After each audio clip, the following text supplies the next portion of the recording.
The thing is about a sexual abuser is normally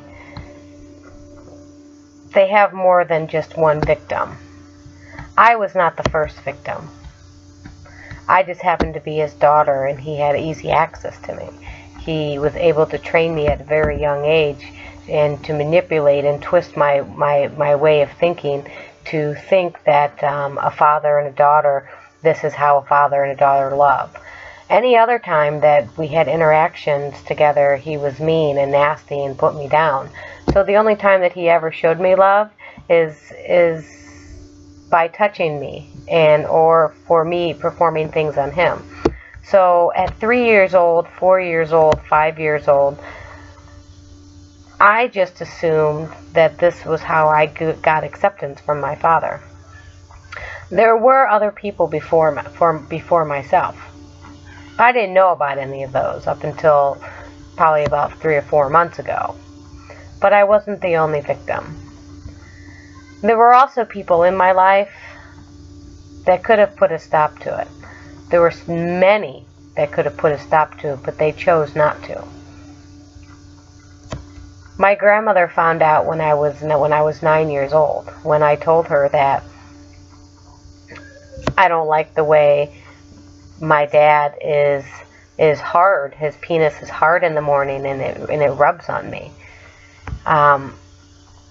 Right there is a big sign that there must be something going on.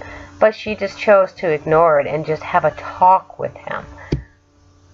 And of course he just chalked it up as like, that's just a morning erection. That's a normal thing for a man.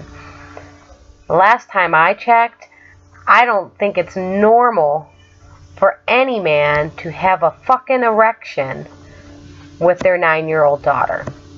But I could be mistaken. I don't know. And then you have my mom. Many years of heartache, many years of anger, many years of hate towards her.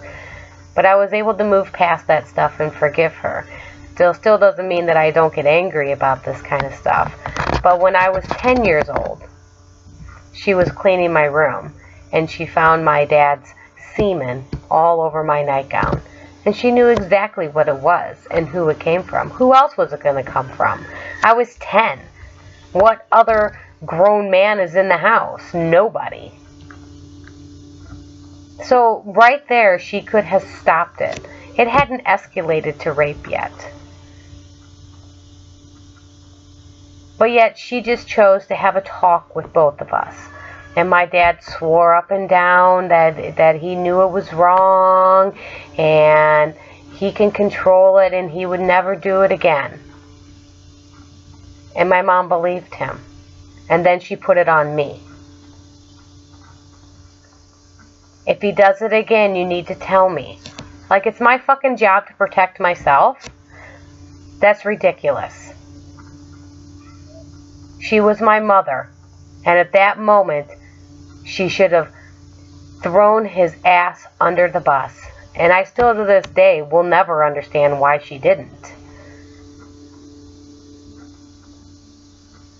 He waited three weeks. That's as long as he could stay away. I was happy.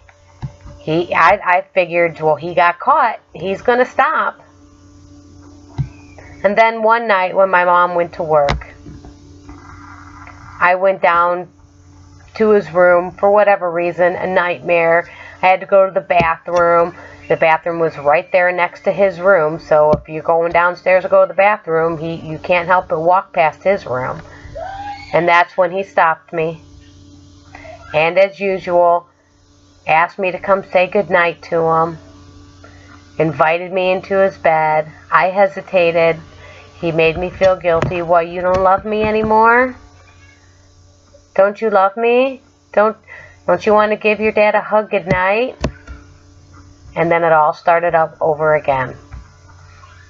And the masturbation and the rubbing and the touching all started over again.